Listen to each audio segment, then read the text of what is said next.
Hi ලෝකෙ වටේ රවුමක් යමුද? සතෙකුටවත් යන්න බැරි දූපත් කීපයට යමු. එන්න මාත් එක්ක. මම මේ ඉන්නේ බ්‍රසීලයේ සාවෝ පවුලෝ වෙරළට ඔබ්බෙන් තියෙන සර්ප දූපතේ.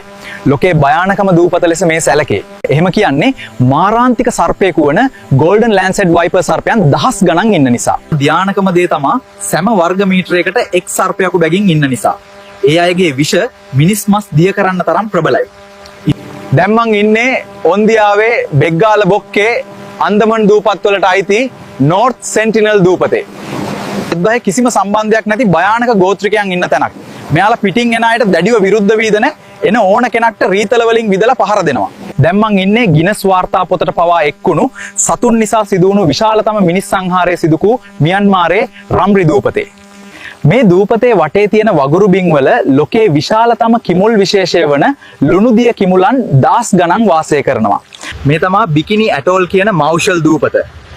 අධික විකිරණශීලීතාවයක් නිසා පස්වල තියෙන ආහාර විෂ වෙනවා.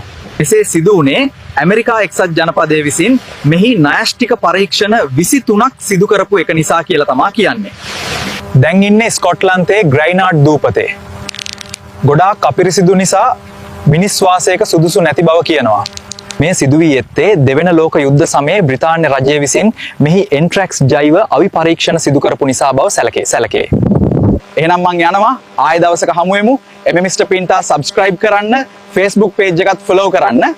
ජය වේවා.